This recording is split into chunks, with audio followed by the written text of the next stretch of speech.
Are you doing something because you want to do it or because you have to do it? What does it take to attain complete freedom? Can you buy freedom? How much should you be budgeting towards your freedom? The other time I did a video on why you need to buy freedom, so you want to make sure that you watch that particular video. So on today's video, we'll be talking about what it costs to attain freedom. How much is the cost of freedom? So how would you define freedom? So I would say freedom is when you finally have the answer to this question. Are you doing the activities that you are doing because you have to do them or because you want to do them? For example, I'm responsible for preparing dinner for my family, and sometimes I do get so tired, but I think to myself, am I doing this because I have to or because I want to? And the answer is, I'm doing it because I want to. I do have options. I do have money to be buying takeaways for them, or I do have money to be employing someone to come and do the cooking, but I'm choosing to do it myself. So that can mean that when it comes to cooking, I have attained the freedom. So on today's video, I'll be taking you through the 9 costs of buying freedom, and number 7, 8, and 9 are my favorite. So you want to stay tuned for them. So 1, it will take you to think differently, because the way we've been conditioned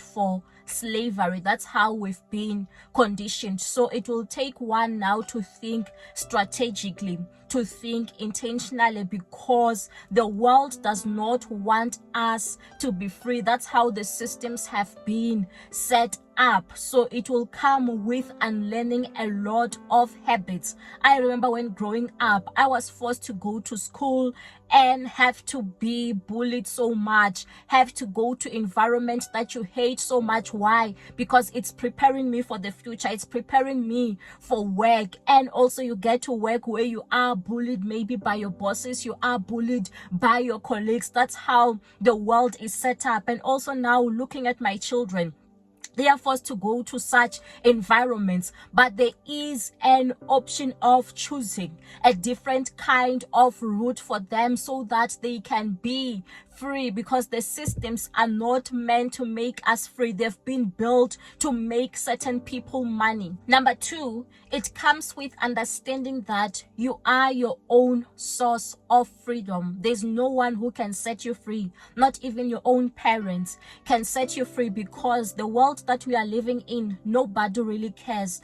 People are doing things from a selfish motive. People are just selfish. Even if it comes to your parents, your parents are more reputational based sometimes, that they want you to do things that is still going to reflect good on them being a good parent. Even your bosses, you have to understand that your bosses are not responsible for your dreams. They are not responsible for your personal growth or your journey. They have to use you so that the company can make money. So the ultimate responsibility is on you to choose freedom, because there's no one who is going to be helping you to attain freedom. 3, it will require you to make sacrifices early on. You'll have to make sacrifices to achieve that life of freedom. So maybe it might mean that you will have to study so hard. It might mean that you will have to save so much money. It might mean that you will have to work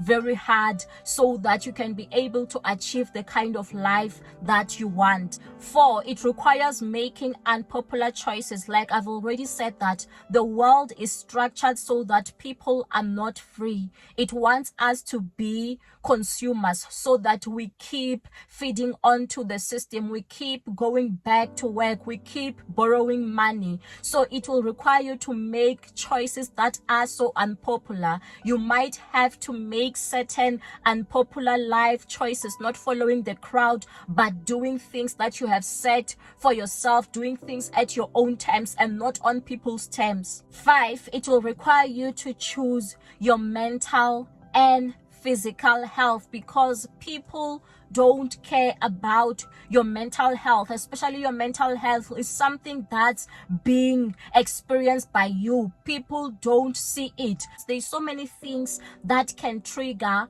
our health, our physical health and our mental health. So you have to reach that state where you are able to regulate your mental health, especially if you are surrounded by things that are constantly triggering it. Number 6, you will have to achieve financial stability. As much as they say that money does not buy happiness, but money does buy the necessities that you need to live on. So you need to achieve that financial stability, and that financial stability, it will be achieved if you are earning an income. It will be achieved if you are living below your means, if you are budgeting, if you know that you have enough savings, if you know that you are earning a passive income. Number 7, it will take you to do some exploring. You'll have to explore yourself. You'll have to explore the world, because many of the things that we are doing, it's based on our upbringing. It's not because of the decisions that we've made. It's mainly because of our surrounding.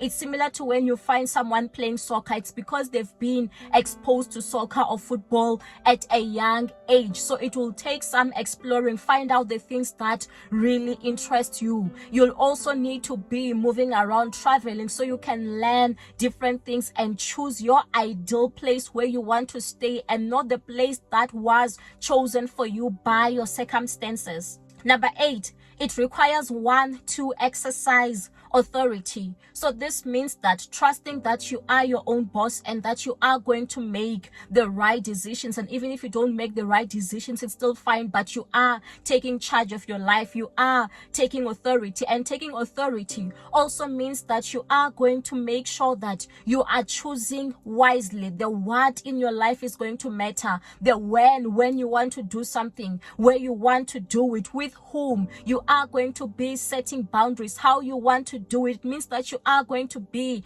addressing all those things so that it can work in your favor.